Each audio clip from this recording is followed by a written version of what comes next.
개인 파산하는 분들 중에 뭐 사정 안 딱한 분이 뭐 어디 있겠냐면요, 그래도 누가 봐도 너무 안 됐다 싶은 분들은 불허가 사유가 있어도 재량면책 받는데 조금이라도 더 유리합니다. 새로운 도약을 꿈꿉니다. 기사회생TV 김민수 변호사입니다. 개인 파산은 면책 불허가 사유라는 게 없으면 면책을 해줘야 되는 게 원칙입니다. 그러면 반대로 불허가 사유가 있으면 무조건 면책을 불허가해야 될까요? 그건 또 아닙니다. 채무자회생법에는 재량면책이라는 게 있어서 불허가 사유가 있는 경우에도 파산에 이르게 된 경위나 또는 뭐 그 밖의 사정들을 종합적으로 고려해서 면책을 해줄 수가 있습니다. 그러면 이거는 실무상 어떤 경우에 인정될까요? 제가 재량면책되는 대표적 케이스 5가지 설명드릴 테니까 혹시 불허가 사유 때문에 파산을 주저하는 분들이 계시다면 오늘 영상 꼭 참고하시기 바랍니다.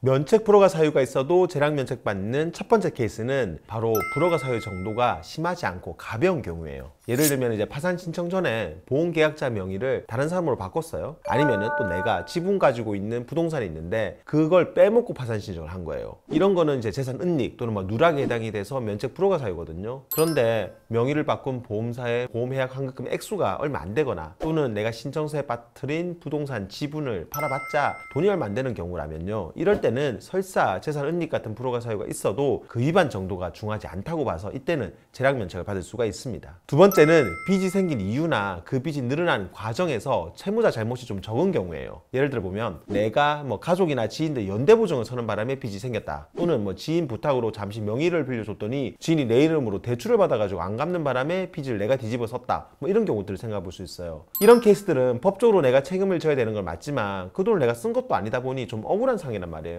그래서 이럴 때는 빚이 생긴 과정에서 채무자의 잘못이 상대적으로 좀 적다고 봐서 설사 채무자한테 뭐 다른 뭐 불허가 사유, 예를 들면 뭐 가소비, 뭐 재산 은닉 같은 그런 게 있다 하더라도 이런 사정들이 반영이 돼서 재량면책을 받는데 좀 더 유리하게 작용합니다. 세 번째는 현재 채무자가 처한 사정이 너무 딱한 경우예요. 개인 파산하는 분들 중에 뭐 사정 안 딱한 분이 뭐 어디 있겠냐면요, 그래도 누가 봐도 너무 안 됐다 싶은 분들은 불허가 사유가 있어도 재량면책 받는데 조금이라도 더 유리합니다. 예를 들면은 뭐 채무자가 너무 고령에다가 건강이 안 좋다, 또는 뭐 나이는 젊지만 부양할 어린 자녀들이 많고 뭐 아픈 배우자가 있다거나, 또는 너무 오래전에 생긴 빚 때문에 이미 수십 년간 고생을 너무 많이 한 경우처럼 채무자가 처한 사정들을 보고 너무 안 됐다 싶으면 법원에서도 재량면책을 좀 더 긍정적으로 고려해 줍니다. 네 번째는 채권자의 이의 신청이 없는 경우예요. 이의 신청이라는 게 뭐냐면 채무자한테 면책 불허가 사유가 있으니까 면책시켜 주지 마세요 라고 채권자가 법원에다가 정식으로 문제 제기하는 거거든요. 물론 이런 이의 신청이 있으면 무조건 재량면책이 안 되고 또 없으면 다 되고 그러는 건 전혀 아니에요. 하지만 실무상 채권자의 이의가 있으면 법원이나 관제인이 아무래도 재량면책을 해주는데 부담을 느끼는 건 사실입니다. 특히 법원이나 파산관제인이 모르는 내용이 있었는데 그걸 채권자가 알아내가지고 법원에 이의 신청을 했다, 그러면은 재량면책 받기가 훨씬 더 까다로워집니다. 그래서 불허가 사유가 있는 분들은 최대한 채권자의 이의 신청이 안 들어오도록 노력할 필요가 있습니다. 다섯 번째는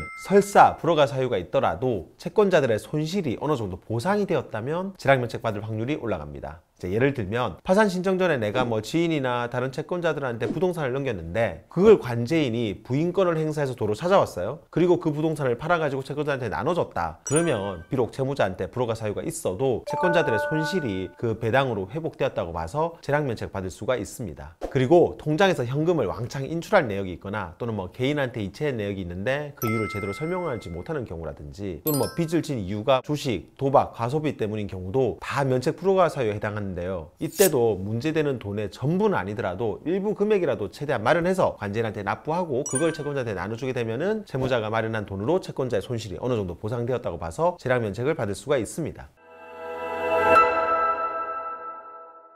오늘 말씀드린 이 5가지에 해당되면 설사 불허가 사유가 있어도 재량면책 받을 가능성이 올라갑니다. 대신 불허가 사유가 있는 분들이 이런 내용들을 관제인한테 또는 법원에 잘 어필을 해야 돼요. 특히 마지막에 말씀드린 채권자 손실보상 같은 경우는 일정 금액을 법원에 납부하고 전체 빚을 다 면책받는 거라 이걸 절대로 아깝다 생각하시면 안 됩니다. 오늘 내용을 토대로 불허가 사유 있는 분들도 끝까지 포기하지 말고 꼭 재량면책 받으시기 바랍니다. 영상 도움되었다면 구독과 좋아요 그리고 알림 설정 부탁드리고요. 추가로 궁금한 점 있으면 아래 댓글이나 법무법인 김앤파트너스로 전화 주시면 친절히 답변 드리겠습니다. 다음에도 더 좋은 주제로 찾아뵙겠습니다. 감사합니다.